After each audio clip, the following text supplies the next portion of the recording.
This national news edition originates from VK1WIA and is rebroadcast throughout Australia and around the world under a common licence published on the WIA website. This WIA National News Service is copyright to the Wireless Institute of Australia, and rebroadcast is authorised only under the provisions of that common licence. WIA Director and Company Secretary Peter Cleave, VK8ZZ. From Australia, this is the Wireless Institute of Australia with the weekly news service. This broadcast is in text, audio and video and is accessed on wia.org.au. In national news this week, WIA Director Peter Cleave, VK8ZZ, WIA RD Contest Manager and the last call for logs. With the dreadful news coming out of Papunka, a rural town some 320 kilometres northeast of Melbourne, of the ambushing of police and the ultimate slaying of two of them, it's even more poignant to try and work VI8POL on air 13 to 29 September. It concludes on National Police Remembrance Day, the 29th of September, a day dedicated to honouring and remembering police officers who have lost their lives in the line of duty. Again, that call sign, VI8POL. And that, of course, is put together by Paul VK5PAS. But wait, there's more, much, much more in this edition of news from the Wireless Institute of Australia for week commencing Sunday, August 31. I'm Editor Graham, VK4 Baker. On demand, online, on YouTube, and on 270 centimetres FM across Australia. This is the Wireless Institute of Australia and VK1WIA. Last weekend, I attended the Tokyo Ham Fair. It was great to see several other Australian amateurs in attendance as well. The Tokyo event was a major drawcard for amateurs and non-amateurs alike. Official numbers for the event was around 40,000 people over the 2 days. Saturday was the official opening and the ribbon cutting of the Tokyo Ham Fair.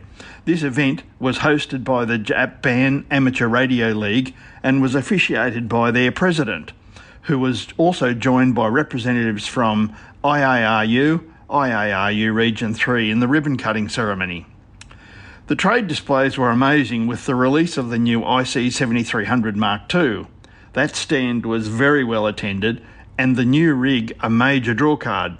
All of their products were on display, including the IC905 with the 24 GHz module and cutaway versions of the antenna on display. Not to be outdone, on display elsewhere was all of the variations of the FTX1 series of transceivers, as well as all of their mobiles, handhelds, and the very popular DR2X repeater. It was also a used equipment megafest. I must say that I managed to pick up a few bargains on the weekend myself. Saturday night was the official dinner and I attended representing the Wireless Institute of Australia. Most of the IARU Region 3 societies were present at that dinner. The Sunday saw huge numbers of amateurs also in attendance, and it was certainly well attended on the day. This has been WIA Director Peter Cleave, VK8ZZ, Japan Lima 1 Golf Bravo Italy and 9 Victor 1 Zulu Zulu signing off. Bruce Kendall, VK3WL. 5 MHz denied VK radio amateurs in a deal. Claim debunked. A claim that the WIA, quote, made a deal, unquote, with the ACMA and Defence to deny, quote, all Australian amateurs access to the 5 MHz band, unquote, has been debunked by those very agencies. In February, an Australian amateur radio splinter group issued an unattributed news release with an elaborate narrative constructed to make the claim that, among other things, quote, the WIA made a deal with the Defence and the ACMA which included denying all Australian amateurs access to the 5 MHz band, unquote.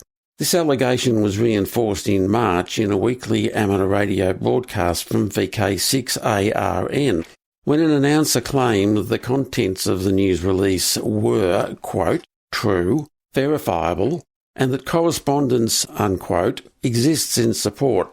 Seeking the facts, I wrote to the relevant ministers asking if there was any truth in the claims. The Minister for Defence referred my correspondence to the Minister for Communications, who asked the relevant department to reply. On 15 August, I received an official reply from the Department of Infrastructure, Transport, Regional Development, Communications, Sports and the Arts. Mr Andrew Irwin, an Assistant Secretary at the department, reiterates the official reasons why 5 MHz access for amateurs was not supported. It's about balancing, a quote, the existing use of the band against the impacts of introducing use by the amateur service, unquote, after considering public submissions. You can download this letter from a URL in the text version of this broadcast. Of significance is interdepartmental correspondence between the ACMA and the department I have seen, making it abundantly clear that there is, quote, no such evidence, unquote, that any deal took place between the ACMA, Defence and the WIA. Surely the amateur radio community and the WIA deserve both a retraction of the false allegations as well as a public apology from the discredited Splinter Group and VK6ARN. 73, Bruce Kendall, VK3WL. From here, there and everywhere, you've tuned to the Wireless Institute of Australia's national news service. We are VK1WIA. Now with international news, Jason, VK2LAW. International news is with thanks to Amateur Radio Daily, ARRL, DX World, EHAM, Hackaday, IARU, IRTS, Newsline, NZART, RAC, RadioWorld.com, RSGB, SARL, and the worldwide sources of the WIA. Hello, leading this week's international news, AST Space Mobile, which has asked the FCC for permission to use the amateur radio frequencies for a planned constellation of satellites providing cellular-based broadband service, has announced it expects to have launched between 45 and 60 satellites by next year. The company said it plans satellite deployments every 1 to 2 months into 2026 and expects to begin providing service in the United States by the end of this year. In the first quarter of next year, the company hopes to begin rolling out service as well in Canada, the UK and Japan. In 2 separate deals pending, the company is planning to acquire use of portions of the S-band and L-band spectrums for global delivery of its services. AST Space Mobile, which is considered a rival to SpaceX, was recently approved to use the amateur radio band on an experimental basis for a low Earth orbit satellite, a prototype known as FM1. It was assigned the call sign Whiskey Papa 2 X-Ray Romeo X-Ray, which is valid through to the 1st of July 27. The company plans to use the 70-centimetre amateur frequencies to conduct telemetry, tracking and telecommand between ground stations and its satellites. The Malaysian Amateur Radio Transmitters Society, MARTS, has once again made history by sending an official delegation to participate in the Japan Amateur Radio League, JARL Hamfair 2025. MARTS President Mod Aris Benawi said the JARL Hamfair, the largest amateur radio exhibition in Asia, was held in Tokyo. He said MART's involvement in the exhibition highlights its important role in the international amateur radio community, in line with MARTS's slogan of providing service through radio. Still at the Japanese Hamfest, and exciting news last weekend, especially if you're into ICOM. Up first, there's a new ICOM IC7300 Mark II on the way. The IC7300 Mark II is a next-generation compact HF transceiver building on the worldwide success of the IC7300, which has already sold over 100,000 units globally. There's been no official price announcement from ICOM as yet. A couple of features of the IC7300 Mark II include lower heat generation and lower power consumption, along with an HDMI port. Up next was the ICOM ID5200, a successor to the popular ICOM ID5100. The ID5200 is a versatile 144-430 MHz dual-band transceiver with support for both FM and DV digital voice modes. A key feature is its ability to perform simultaneous dual reception of FM to FM, FM to DV, and DV to DV signals. In India, officials are taking aim against the sale and marketing of handheld radios that they say violate consumer and telecommunications regulations. Yes, the authorities in India have announced a crackdown on the listing and sale of handheld transceivers from China that they say break laws governing consumer protection and the unauthorised use of radio frequencies. Stories in various Indian media outlets identify some of the 13 e-commerce sellers in question, such as Facebook, Amazon, Flipkart and IndiaMart, amongst others.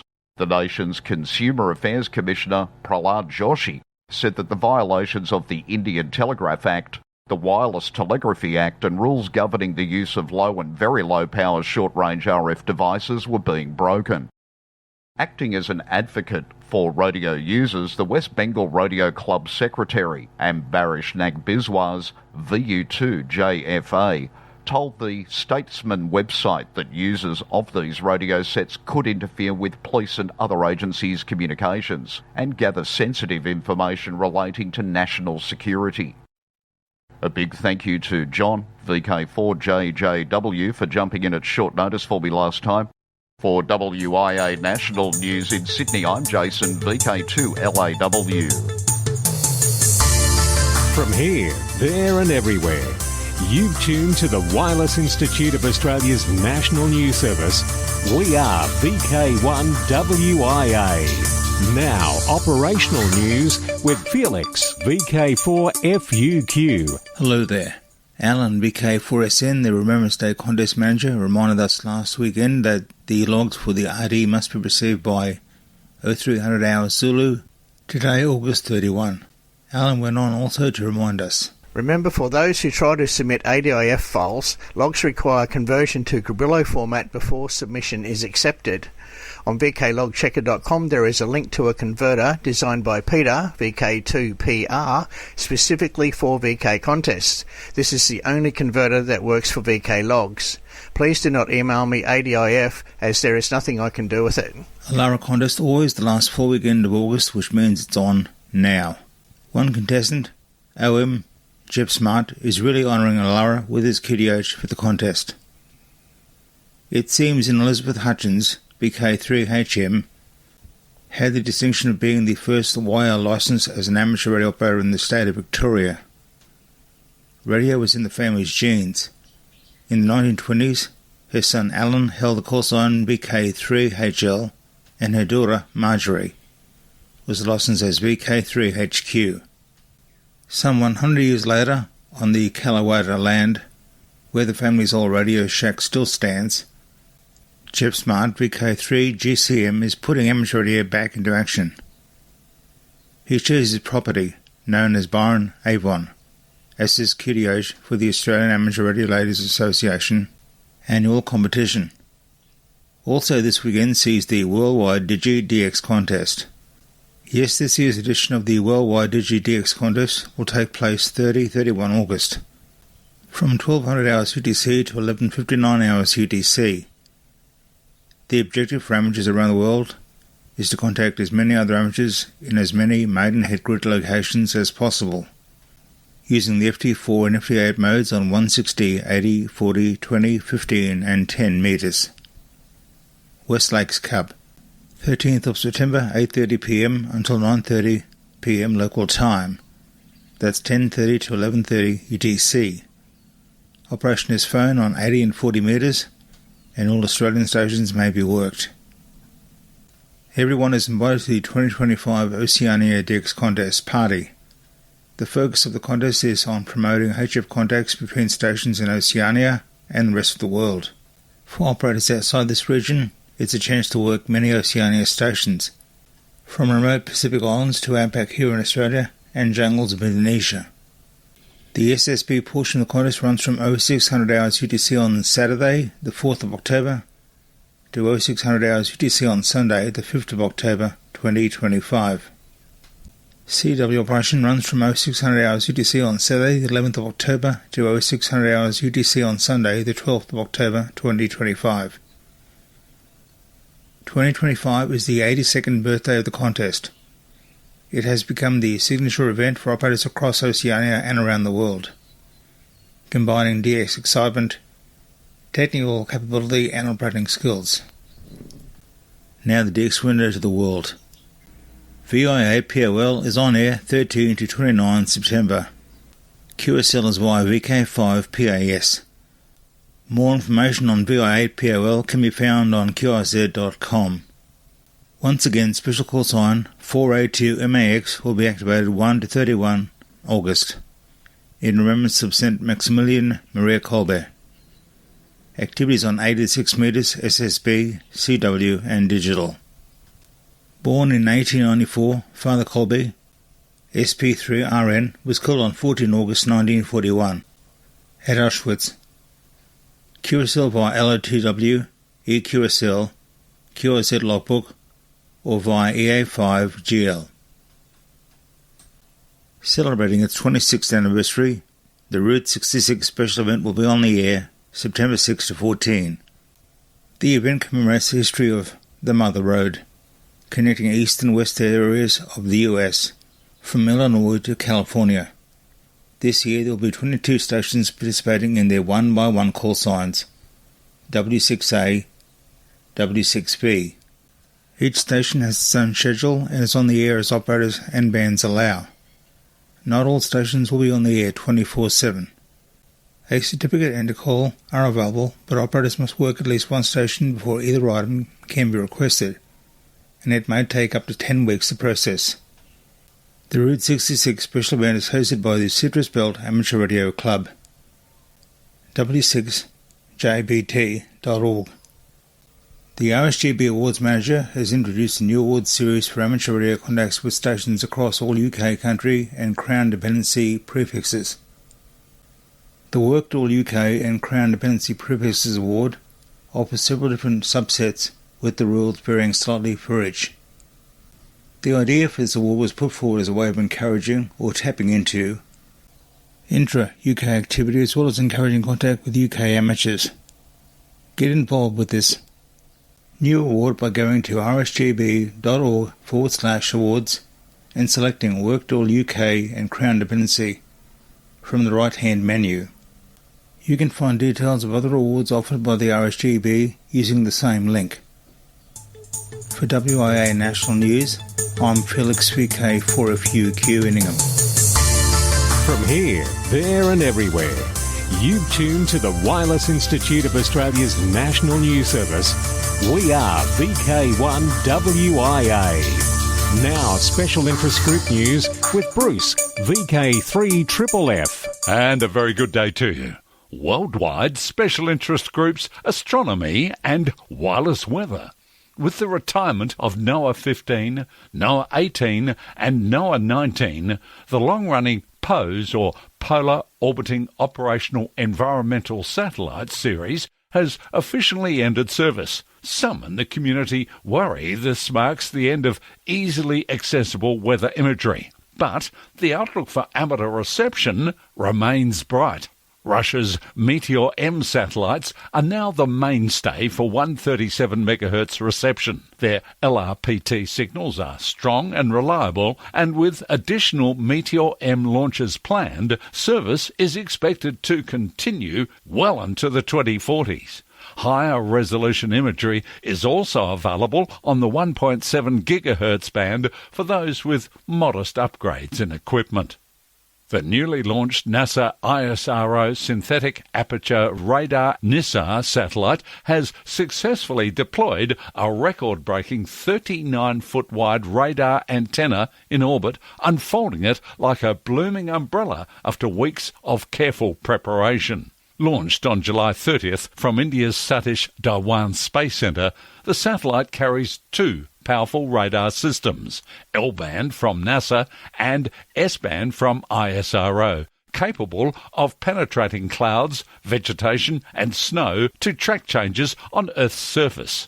The massive gold-plated wire mesh reflector, weighing 142 pounds, was released through a carefully staged process involving joint-by-joint boom extension and the firing of explosive bolts. It took 4 days for the structure to fully extend before motors and cables pulled it into its final drum-like shape. NISA will provide three-dimensional, high-resolution images of Earth's land and ice, detecting surface shifts as small as fractions of an inch. By late fall, scientists expect the satellite to begin delivering transformative data, including 3D movies of environmental changes across the globe. Worldwide special interest groups, balloons. It's time to reach for the sky. Hi, this is Mark, VK1WIA from the Amateur Radio Experimenters Group, AREG, here in Adelaide, South Australia. Coming up on Sunday the 7th of September will be AREG's 65th Project Horus high-altitude balloon launch. On this launch we're going to take another attempt at flying our crossband repeater payload, which we were unable to fly in July. The aim of the flight being to get it high enough, about 35 kilometres altitude, to provide repeater coverage all the way from Adelaide to Melbourne. There's plenty of ways to get involved with the flight, including receiving our telemetry and imagery payloads and tracking the progress of the flight live online. All the details on the launch, including frequencies and repeater access information, are available on our website at areg.org.au. We hope to hear you via the repeater on the launch day. Good luck and happy tracking. Thank you, Mark. VK5QI. Worldwide special interest groups, Maritime. Lighthouses on the Air is lighting up again.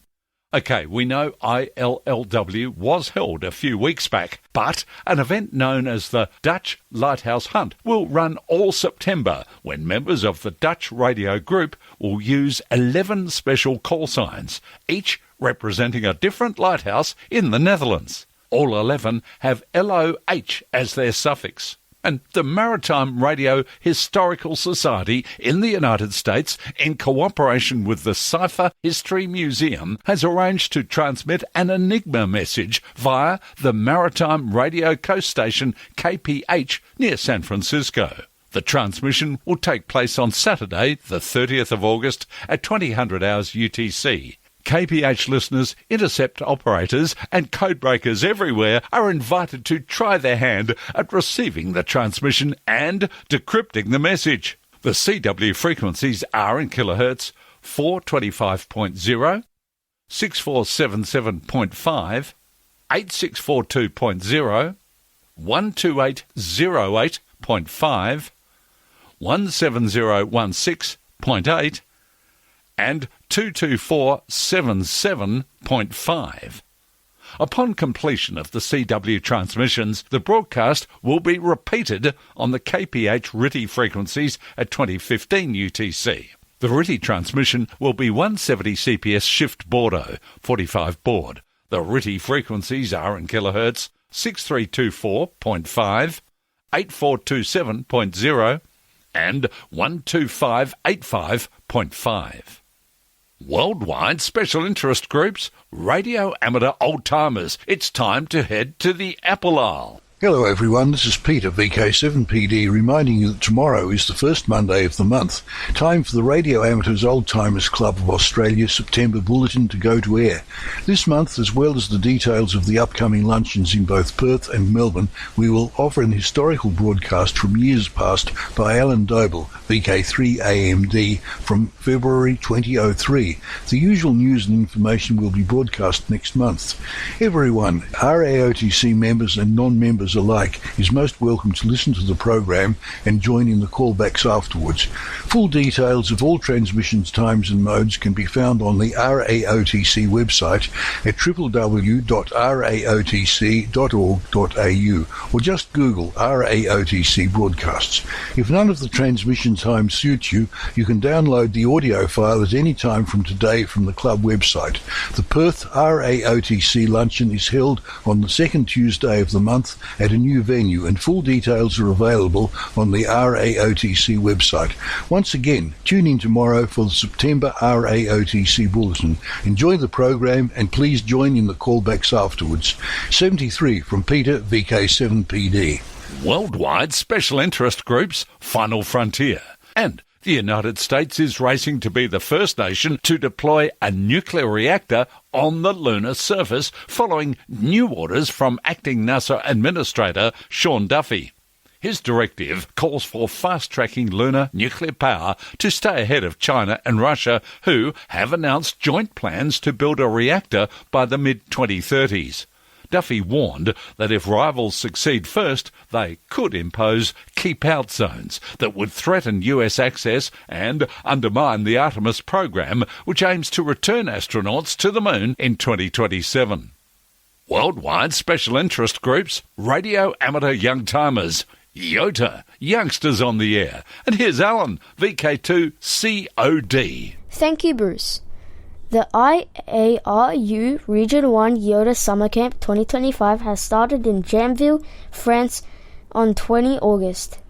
Youngsters from all over the world have arrived to attend the YOTA camp. They met new friends and attended the opening ceremony to officially start the camp. The first morning of the camp was full of lively ice-breaking games to have a fun way to get to know each other and begin the friendship building. This was followed by an interesting lecture on the amateur radio direction finding, delivered by Marija Yankee Uniform 3 Alpha Whiskey Alpha. After that, a group of 20 participants were selected to read questions to astronaut Mark Finke, KE5AIT, aboard the ISS. Since they had a short time window for the contact, they rehearsed the questions before the contact. When the moment arrived for the ISS contact, silence fell across the room, broken only by the static of a clear frequency. After a few calls, a voice came through. "Welcome to the ISS." Mark's greeting to the Yodas filled their hearts with joy. It was truly an emotional moment for all who participated. Other activities at the YOTA camp were soldering their own CW paddle, rocket building, and operating a station. Hopefully we can have our own YOTA camp here in VK in the future. Until then, thank you for the Fisher's Ghost Amateur Radio Club for establishing the VK YOTA contest. I'm looking forward to it in December. Find out more about the contest by going to the link in the text edition for our WIA news. For WIA National News, I'm Alan, VK2COD here in Sydney. Now back to you, Bruce. Thanks, Alan. I'm Bruce, VK3FFF from sunny Bendigo. Alrighty, time to check the social scene because it's a date. Now remember, clubs are welcome to email text with audio for this section. Just email it to nationalnews@wia.org.au. We're looking in September. September 13 is Sunfest at the BWA Community Hall, 25 Peachester Road, 9:30 September 13. Right across VK, it's the WIA Affiliated Clubs Briefing Webinar. That's happening September 14, 4 till 5 p.m. In VK2, West Lakes Field Day, 8 a.m. October 26 on the club grounds. AREG's Amateur Radio and Electronics Sale, Sunday the 26th of October in VK5. For the whole of VK, it's the VKFF National Get-Together, October 24-27 in Canberra. QTech 2025 is a two-day conference, Saturday the 1st and Sunday the 2nd of November at the Kedron Wavell RSL in Queensland. And also in Queensland, VK4's Gold Coast Amateur Radio Society, their Hamfest November 9 at the Country Paradise Parklands. VK7 Miena Hamfest Saturday November 15, 10 a.m.